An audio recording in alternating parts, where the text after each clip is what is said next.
tidak pernah yang namanya saya minta perpanjangan atau 3 periode kepada siapapun. Tanyakan saja ke Ibu Mega, atau tanyakan saja ke Mbak Puan, atau tanyakan saja ke partai-partai. Kapan, di mana, atau siapa yang saya utus?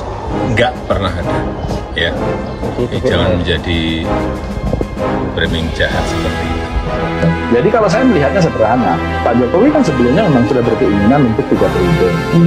Pendekatan sudah dilakukan ke DPR melalui fraksi-fraksi. Itu betul ya? Betul, betul, itu tidak salah sama sekali.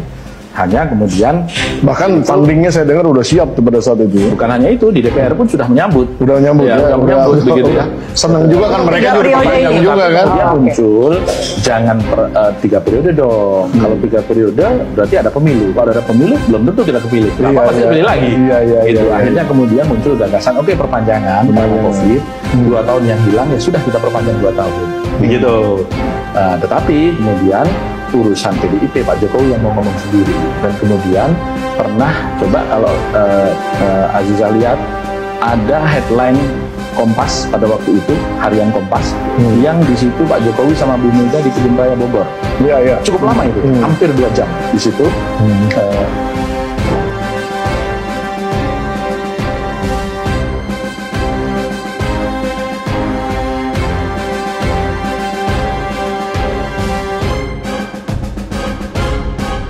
Digelar kembali pertemuan antara Presiden Jokowi dengan Ibu Megawati Soekarno Putri di Istana Batu Tulis, tempat Bung Karno banyak melakukan kontemplasi tentang arah masa depan bangsa dan negara Indonesia.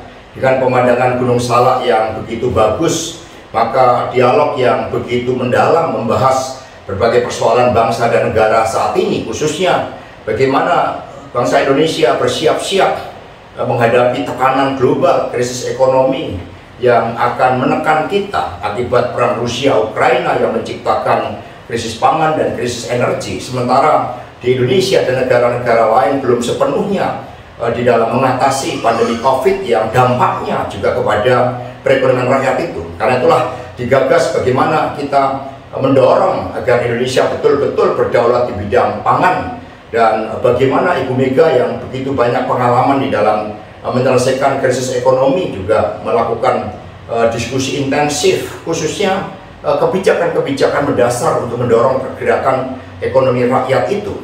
Di dalam pertemuan itu tentu saja juga dibahas tentang pemilu legislatif dan pemilu presiden 2024. Namun bagi PD Perjuangan, agar melalui pemilu tersebut justru menjadi momentum bagi kemajuan Indonesia Raya kita. Jangan pemilu menjadi benih-benih yang memecah belah persatuan bangsa.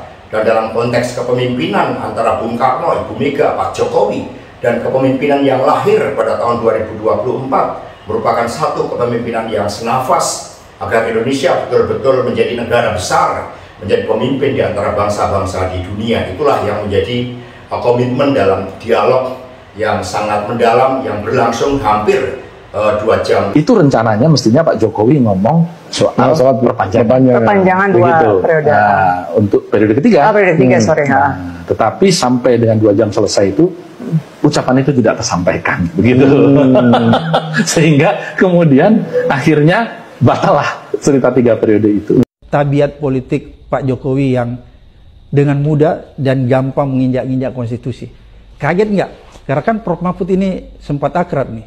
Iya, saya katakan saya tuh kagetnya sejak tahun 2022. Terus terang, kita dulu kan pendukung setianya gitu ya. Tapi 2022 tuh ketika sudah mulai muncul gerakan-gerakan, ya tidak Pak Jokowi langsung, tapi dia membiarkan gerakan beberapa menteri, orang-orang DPR untuk mengubah periode jadi 3 periode gitu kan. Bahkan udah datang ke saya dilobi juga itu. Gampang Pak itu. Apa? Undang-undang dasar diubah. Gimana caranya? Kalau biar Pak Jokowi tidak ketahuan, Pak Jokowi suruh umroh dulu. Oh, jadi termasuk Prof Mahfud di lobi nih? Oh iya. Siapa itu yang melobi? Oh, nantilah. Nanti harus ditulis 10 tahun yang akan datang. Buku putih ya, Prof? Ya, buku putih nanti. Jangan sekarang. Masih ada. Orang-orangnya masih hafal di sini semua. Pokoknya umroh 3 hari.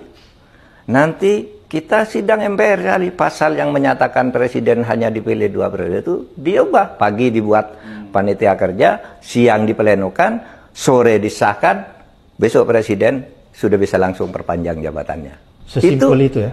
Oh iya, itu kalau main-mainkan konstitusi, kalau orang nakal kan tinggal dukungan suaranya berapa.